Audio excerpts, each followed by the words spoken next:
Shai again, sizing up Murphy. Drives, floats, hangs, and scores on the turnaround. J-Dub way behind the three-point line and hits way behind the three-point line. Got blocked. What a rejection by Holmgren. Standing tall like a wall. This is Dart. You're listening to the Uncontested. What is up, everybody? Welcome to the Uncontested Post-Game Show, part of the Blue Wire Podcast Network and Prairie Artisan Ales. I'm your host on this Wednesday evening, almost Thursday morning, JD Silva, joined by a couple of fellows, Taylor Peterson. Late night pod, and unfortunately, it wasn't the result we wanted for a late night podcast. No. We're also joined by Nick Crane. There have been worse losses to podcast, Silva? Hey, one of the last post games I did was that Mavs loss. So I'm here for the shitty ones. I think he was referring to your first ever post game podcast for the Thunder lost by 73 points. I think I need to go back and watch that post game one of these days. We do what it was like. Maybe not until the Thunder win a championship. Maybe not. That would be a funny thing to listen to after a championship. Yeah, go back to that. Before we dig into tonight's game, be sure to subscribe to us wherever you get your podcasts. Leave us a 5-star rating if you haven't done so already. You can find us across social medias like your Twitters, your Instagrams, your YouTubes. You can also check out our Patreon. You can join our Discord, talk about the Thunder, talk about a lot of other things, non-Thunder related, just kind of be a part of our community. You can also listen to some Patreon exclusive content. Drop a few episodes a month. We also have like live watch-alongs in there. You can scan this QR code above my head here if you're watching the live stream, or you can click the link that'll be in the description of the podcast you're listening to. Fellas, the Thunder lost against the Golden State Warriors 116-109. They are now 37-9. And quickly cite one of your tweets, Nick. More than half of the Thunder's losses this season have come via the Warriors and Mavericks, which is particularly annoying. And I think lends to some reactionary takes across from the opposing fan bases, because a lot of these games have been on national TV, and they're against rivals. I've been seeing a lot of that tonight. A lot of people drawing conclusions about the Thunder from this game, from opposing fan bases, from this fan base. So let's get into some takeaways from this. What do we have? Well, Shai wasn't a foul merchant. The Thunder would have obviously won. That's out there. It's definitely out there. Let's start there though. I think the biggest and like bigger picture, a bad loss for the Thunder. Like there's no question. That's a game they should not lose. Warriors were on the second night of a back-to-back, sometimes known as Silva. Let's say Baba. A game that Oklahoma City should have won. That said, doesn't really matter, like at all. They're now 5 games above the Rockets for first in the West. It's a lot. Again, a game they should have won. They didn't. It's all good. No need to draw conclusions. You will take 40+ games of good over one game of bad, because a lot of the losses they've had too have not been like bad losses. This has been like one of the few bad losses. I think the thing that sticks out to me most from like a big picture standpoint of this game particularly is Shai made 16 shots and the rest of the team made 24. Yep. And before people start saying efficiency, he made almost half their shots because he took so many shots. He took 29. The rest of the team took 50. So he took, just over half of the additional shots from the rest of the team and was much more efficient. So it was just a game like Shai was cooking. He had a little bit of a cold streak in the second half, but especially when the credit to the Warriors and Steve Kerr for going to zone. And that continues to be a bit of a kryptonite for this Thunder team. But you're correct. Yeah, I mean, if you're going to beat a zone, you got to have people making threes, and that's a gamble. Because, I mean, there's another reality where the Warriors go zone and Oklahoma City knocks down 4 out of 6 threes, and they're out of their zone and down 15. Like that quick. It's a gamble, and it paid off tonight. May not pay off tomorrow night if they did this. If they replayed this game again, it may not pay off. But like I think when you look at this game, the biggest takeaway is just that Shai didn't get the help from the rest of the guys, and that's what happens. You have to sometimes. live with it. Yeah. To your point, Nick, this is from Thunder Film Room. Joe Dub and Shai went 9 and 22 from 3. The rest of the team went 0 of 17. Yeah. The Thunder shot 40.4% from the floor tonight overall, 40 of 99, and only 23% from 3. And so I want to be careful here because I think you're exactly right, Nick. There is no reason to overreact to a loss in January.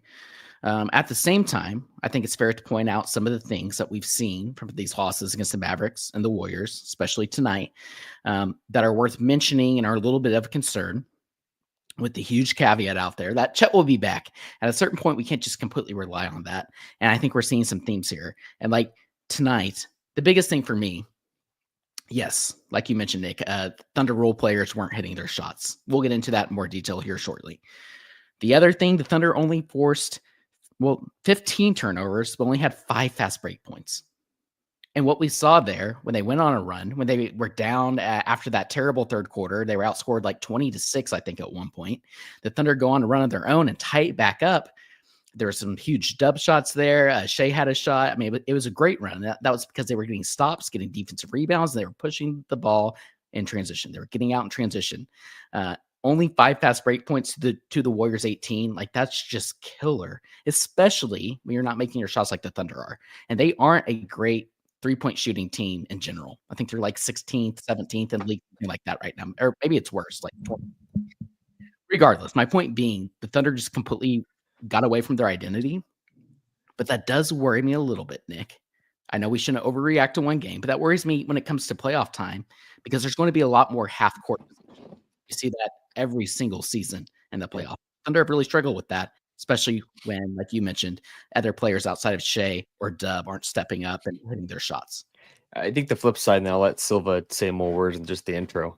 It's going to be a quicker pod, and we're already getting up to the 10-minute mark. That game gave me kind of flashes of the Mavericks series, not like schematically, but in the sense that down the stretch, some of the shots, like when Kyle Anderson made that fadeaway jumper, it felt like remember Derek Jones made that shot when he was like falling on the ground backwards, and you're just like, what do you do? Like basketball and like a lot of things in life are like playing the numbers, and when you're scheming against a team defensively, you're going for shot quality, and you're going to try to force the opposing team to take shots with the lower chance of making them. But if the other team's making the low quality shots, like, you can't just like, there's no defense on earth. This is like a historic defense. They can't make the team not shoot the ball and get a shot clock violation every single time down. Like, a shot is going to be taken. And if it's a bad shot, that's a win by the defense. But when it goes in, it's just like, what are you going to do? I think that's another element to this. Like we talked about, if these two teams ran it back tomorrow night, like it could look completely different. Like if they busted the zone. There's also a lot of shots on the stretch the Warriors made that, like, I think on 80% of nights, those do not go in. And all of a sudden, Shout this out Kyle Anderson, and this isn't a game that the Warriors extend their lead. It's a game that is a lot closer down the stretch. Like, Steph Curry makes all the shots. Like, none of the Steph Curry shots were luck by any stretch of the imagination. But there were a few more. A pod step back with the hand in his face. A Wiggins corner three, like falling out of bounds. And Kyle Anderson turnaround, like. It was just like you tip your hat. If the Warriors are going to beat you like that, I think the Thunder would tell you the same thing. They're going to beat you like that. You flip side of the coins, you can't let the game get to that point where they're making those shots. I think there's so many other things leading up to that we can't just say the Warriors got lucky with some of those shots, and that's why the Thunder lost. But no, I didn't say that's why they lost. I'm just saying that's you're right. Yeah, I think you're totally right on, like, they're going to play the odds, and some nights the dudes who don't usually make all the shots are going to make all the shots on a given night. I think personally, something that I can take away from this, and Nick, we've talked about this before when we ranted about Cam Johnson for like the first 20 minutes of a podcast recently, where it would be nice if the Thunder could play ball a little more in those situations where it's like, well, they're making tough shots. It'd be cool if we had some more high upside offensive talent on the other end to kind of make something out of nothing, because it is just SGA right now. Like, J-Dub, we're seeing J-Dub's kind of mantra was making tough shots his first 2 years. And I can see him trying those tough shots, and they're just not going in as much this year. And I'm sure later in his career they will go in more consistently, but a lot of the easier stuff he would get is being taken away. And we're seeing that he can't really be, in my opinion, at this point, like a high volume isolation, create his own shot. Like, how often do we see J-Dub get an easy shot? I don't see it that often. It feels like a struggle every single time, every single possession. So, but he makes some incredible shots every single night because of that. But I'm with you. That was one of my big takeaways as well. It feels like it's a struggle for Dub to get to the rim or find those spots every single possession. That being said, we saw an incredible stretch that looked more like the J-Dub we know and love there in the fourth quarter. But at the same time, like, I'm fine if Shai's not getting those possessions and getting touches on the floor because J-Dub's doing that. But there was way too long there. It's like a 3-minute stretch in the fourth quarter where Shai's flirting with 50 points. And you don't even get him the ball. So, kind of a double-edged sword. But I'm with you. It's just J-Dub's efficiency, 2 of 6 from 3 tonight, 12 of 26 from the floor, and those numbers are really inflated due to that stretch there in the fourth that I mentioned. It just feels like a struggle offensively for Dub right now, and yet he's again, we need to have the disclaimer that he is impacting the game at such a high level on both ends of the floor, especially that first quarter. My only pushback to that, and I don't disagree that like Dub has struggled to make shots as like a pure number 2. I think every number 2 needs some help from the guys around them. Like, if nobody's making perimeter shots, they can just collapse. And the same goes for Shai. Like, Shai struggled down the stretch, and a lot of it was they dared the other guys to make shots. Like we just talked about, you want the opposing team to take the lowest quality shots. I think before we even get in the conversation about Dub struggling in this game, I think the stat that sticks out to me is 48 bench points for Golden State, 21 for the Thunder. Before we can talk about the number 2 option, let's talk about that delta. That's the difference in this game. I agree. But like one more thought on Dub, and that's something you kind of alluded to, Nick, is Dub's not going to be Shai. He's not a Shai Gilgeous-Alexander. He's his own special, impactful player. And I think what we're seeing right now, and again, all this could change when Chet comes back into the lineup, but he needs somebody else around him in that second unit, primarily another creator. And losing AJ hurts. But that's why you're seeing a lot of the talk, which I think is valid, about the Thunder potentially trading for another creator and ball handler in that second unit. Yeah, you just need like someone else to empower the offense as a whole in that second unit, because there were a lot of possessions late in the game that just died because Lou Dort would decide to isolate a defender, or Jay Will would do his patented pump fake at the 3, take one step in, and then immediately look to pass it out to someone. And it just didn't go anywhere until it got put in J-Dub's hands, who had to take a bad shot, or SGA's hands, who had to take a bad shot. There's just a lot of guys that, I don't know. And I don't even know, like, having AJ Mitchell out there probably would have helped, but he is also a rookie. It's not like he's the end-all, be-all solution to that, and that's why they take a guy like a Topic, because they can see the need for this type of player on the team. It's a good point. Can I give you guys a take that I've had for a little bit that maybe I'm just like the only guy that thinks this? Let it rip. I don't think the Thunder is a bad offensive team by any stretch. Like, they've got the top scorer in the league. They've got some complimentary guys that are super impactful. When I see that they continue to flirt in the top 5 of offensive rating, it surprises me, because there's a lot of nights, and like maybe when you net it out over the course of a game, it ends up like being a wash. But as good as this team is, there's so many stagnant periods, and they ultimately overcome it because the defense is so good. Like, I think the ESPN broadcast mentioned it tonight. Not that I'm a huge fan of that broadcast crew, but like they said, like, the Thunder are 0 of 5 or 0 of 6 to start the game, and they're only down 4-0 because the defense is so good. And that happens in little micro spurts of the game too. But the offense is stagnant a lot, and just because you overcome it with defense doesn't actually impact your offensive ratings. It's just a points per 100 possessions. Every time I look at the Thunder's offensive rating, I expect it to be a lot lower than 5 or 6, and it's not, and it surprises me. You nailed it. That's what I was talking about earlier, Nick. You meant like the defense. That's this team's strong point. That's their foundation. And when they're getting those stops, or even if it's not stops as much as it is just they're contesting shots, which leads to missed shots and defensive rebounds, and then they're pushing the pace in transition, they aren't getting stuck in half-court offensive sets. This team, and I'll have to pull it up and clean the glass after the podcast. Remind me. I'll go and look this up. but I do not think this team is a very good half-court offensive team. And the reason that they are able to survive is because, I think you're going to be surprised. I J-Dub actually think and you're going to Shai. be surprised. And do you think that's inflated because of Dub and Shai's shot creation? I think so. I don't actually know the stat, so I hope you tweet it out or you can pull it up here. I think that you're actually going to look at their half-court offensive rating and it's going to be like top 3 in the league. That's like my hunch. Huh. But I don't think that's fully indicative of like what they'll do in the playoffs or their playoff Yep. success. That would be interesting if one of you two could look it up. I'm checking. 37-9 though overall is still pretty damn good. Well, so if you're looking it up, it's like you're typing. Shout out to Smoot, because this is something you mentioned, Nick, and this is another good point. So curious your thoughts. You mentioned the bench scoring for OKC tonight, Nick, and you mentioned 21 points for the bench. But as Smoot mentions, 17 of Makes those it bench worse. points were from Makes it Isaiah worse. Joe. So the Thunder had like basically 4 points off the bench because Isaiah Joe played about as much as a starter. Yeah. Also, it's fair to note that Alex Caruso left the game with an ankle sprain. The guy cannot stay healthy, unfortunately. And Cason Wallace had a great first quarter, but then he kind of got hurt. I mean, he still played. He started the second half, but was kind of a no-show after that. Isaiah Joe kind of took over. So, I mean, essentially, you're getting like 4 points off the bench outside of Isaiah Joe. That's terrible. Yeah. I haven't found this yet. We'll see. But how much do you guys? I do think, like, Ihart is not, as much as he does keep taking threes and has not made one yet, as far as I know. Like, the Thunder haven't been able to do the 5-out thing truly that often. Like, Chet was such a big part of that last year, and I do think their half court, like these concerns that I have, will improve a bit when Chet gets back.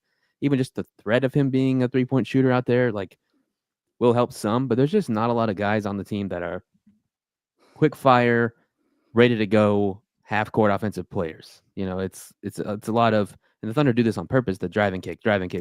There's just not a lot of, there's some hesitation still on offense to like pull the trigger and just shoot it. And I do like that Isaiah Joe has been a lot better at that recently. Agreed. Since I kept wanting to trade him for Cam Johnson, like he has been a lot better. We have Cam Johnson at home. Now we have Cam Johnson at home. Kind of. Kind of.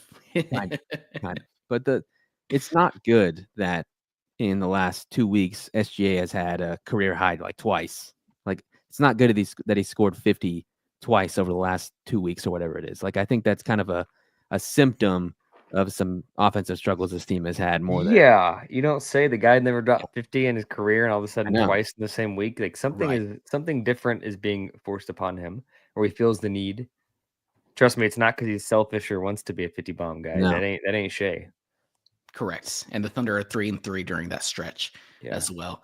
One player you mentioned, I mean, we're talking, I think, overall, but like we're continuing to touch on the big overall theme. I think we've done a good job discussing that, but kind of some individual players. One player you mentioned, Scylla, that I think is worth talking about, because you see his stat line, you're thinking, holy cow, 18 rebounds for Isaiah Hartenstein, 6 assists, but he's 2 of 10 from the floor. Like you said, 0-1 from 3. There's some buddies.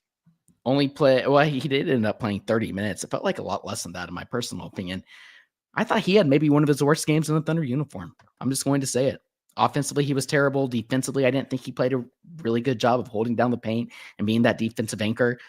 Again, I mean, yes, when Chet's back, et cetera, but Ihart's done a good job defensively in that role, being kind of that defensive anchor down low, protecting the paint and the rim. And tonight I thought he was pretty horrific, which led to a lot of J-Will minutes, which I'm not sure I necessarily agreed with also. It seemed like the Thunder had a lot more success when they went small, finally, there in the second half. And Mark just was hell-bent on playing J-Will. And it just kind of felt like another one of those Mark games, right? It's like J-Will is going to get the minutes tonight. We want to see what he can do. It's the middle of January, whatever. I thought the Thunder centers as a whole weren't fantastic outside of those 18 rebounds from Ihart. I'm not supporting the J-Will minutes. I'm giving you what I think their philosophy is. Yep. Their process over results. Obviously, I think Mark, in hindsight, probably looks at this game and says, you know what? More Kenrich would have been better. I think if we put all of our podcasts into like an AI model and like transcribed every podcast ever and said, when do we talk about J-Will in a good light? And when do we talk about J-Will in a bad light? and then you line those dates up to the box scores, it's probably very predicated around his 3-point shooting. Tonight, 0 for 4. If he was 2 for 4, we're probably saying, Jay Will, amazing minutes. Those 12 minutes were awesome. And that's like the process over results kind of thing. Like Mark playing him 12 minutes, whether he goes 2 or 4 or 0 for 4, he can't really control that. And I think that like whenever he makes his threes, he's very valuable. When he doesn't, unless he's like drawing charges or like making good passes, he's not as valuable. He's less dimensional than some other pieces for sure. Yeah. So I agree. I'm not saying I disagree, because I actually do agree with you that his minutes were not great tonight. But I think that is probably the case of why it looked bad. I'm going to be honest. Like looking at the box score, I thought he played a lot more than 14 minutes. That's what my app showed. Was it 14? I thought it was 12. Maybe it was. CBS is always seems to be off. Regardless. You use CBS for your stats? Not always. I just like, it's kind of my go-to that I get all my notifications from. Oh, but what do you use for your stats? I have ESPN and on my phone I use the score, and on the score is good. On the internet, just look up like ESPN. Okay. Yeah.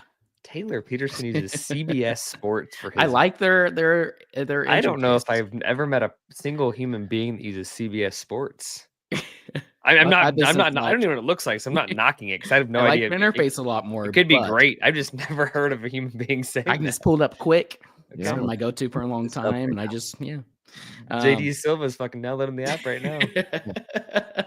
It's not bad. It's not bad. I don't mind this. But Kenrich only played 9 minutes too. You know, like it's 14. You're right. 14-28.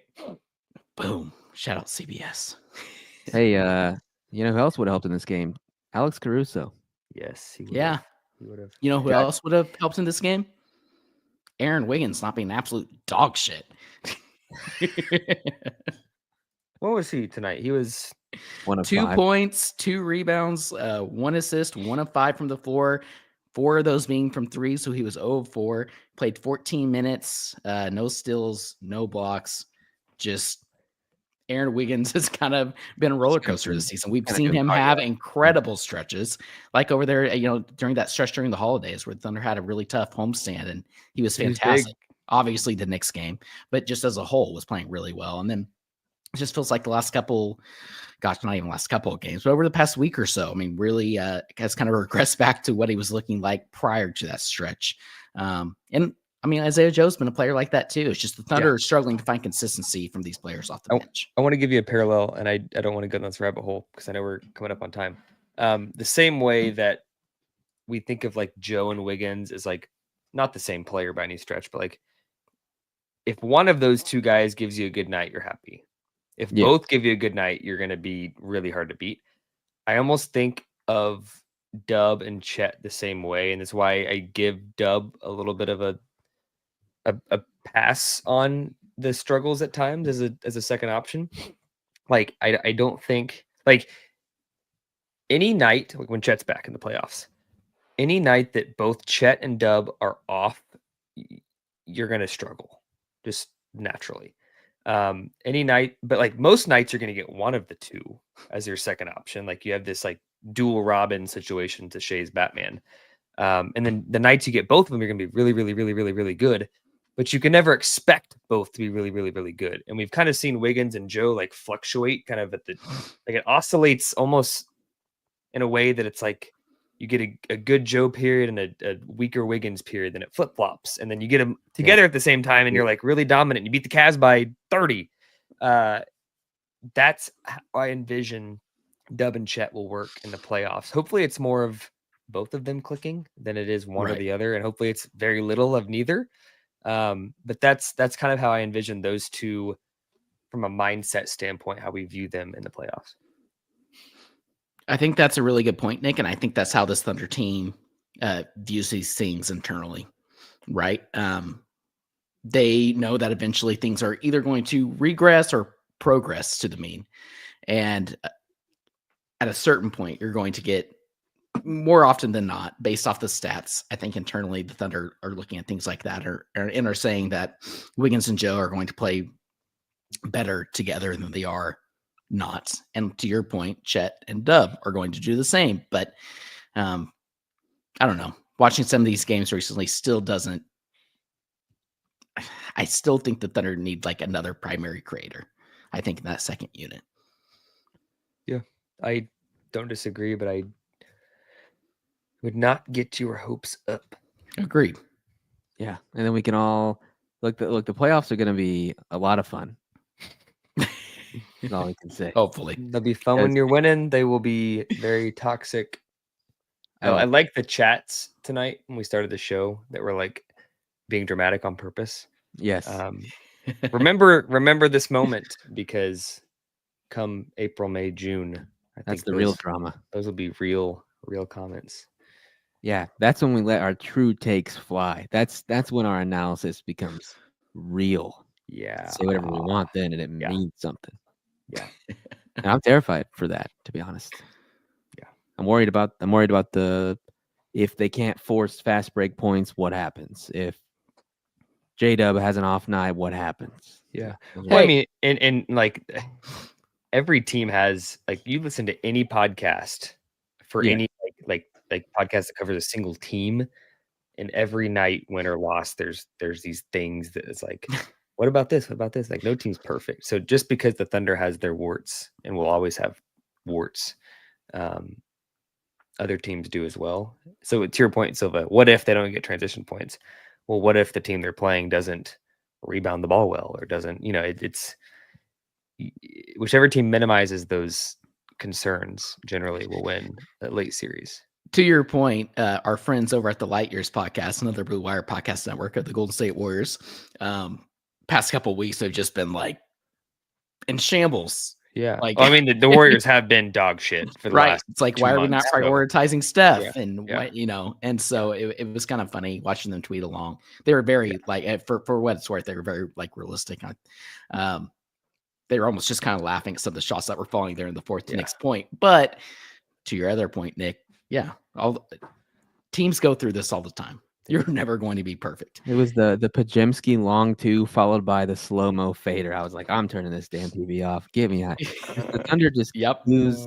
The Thunder don't lose many games, but the games they lose are cursed as hell. Yeah, they are. That's true. Hey, one thing though, I know we're trying to get out of here. It's late. And this is kind of funny, like when you read it on the surface, but it is something I kind of have thought of this season. Jesse Benitez, J-Dub needs to lose. I know I'm so bad at names. J-Dub needs to lose weight. He looks slow. But honestly, that is something I thought about and have been thinking about throughout the season. It's like J-Dub bulked up a lot in the offseason. And I think I mentioned this towards the beginning of this season on the podcast, but it reminds me of Russ. Those latter years of Russ and OKC when he bulked up and looked bigger. And then as the season progressed, it's like he kind of lost some of that because he wasn't in the weight room as much. And we kind of saw his offense come back around. I've been wondering a little bit about that. So I just want to give a shout out to Jesse there just because I find it interesting. I find that interesting. The reason I think that is a bad idea is because until you get J-Dub, a freaking power forward that can guard Karl Anthony Towns and those kind of guys, you don't want him losing an ounce of muscle or weight, because the defensive side of the ball and his versatility, like maybe he gets a little bit more lean and his offensive game comes around. I think it's much more valuable to have a guy that can lock down a cat because he has the size and the bulk. It's an interesting idea to talk about. I'm not discounting the comment. It's a good comment. But my pushback would be I would prefer him stay the same archetype that he is. I'd rather him adjust to his new body type. Maybe next year, like if the Thunder trades for drafts or acquires in some way like a traditional 4, like a really good 4 that can play a lot of minutes at the 4, 25 minutes at the 4, and J-Dub can play more wing and guard. Yeah, let's do it. But that ain't this team today. And Smoot brings up a good point. J-Dub is incredibly versatile. J-Dub didn't just bulk up on purpose, like just on his own in the offseason. These are all very strategic offensive protocols for each individual player, and the Thunder wanted him to do that. Yes. I agree with you, Nick. I'd rather him adjust to this new size, from an offensive standpoint. But go get Naz Reid, and then J-Dub can play probably a position he's more naturally used to playing, and then you might see a J-Dub offensive explosion. But you got to build the team in a way that he's able to do so. Yep. All right. It's time to get out of here. Next game, Saturday, against the Kangs, who are in the process of potentially blowing it up. A lot of De'Aaron Fox slop coming down the pipeline. So our next show will be Sunday night. Sunday. Thanks for hanging with us on this late night after a West Coast game. This one stunk, but the podcast was great. Fellas, let's get out of here. Adios. Thunder up.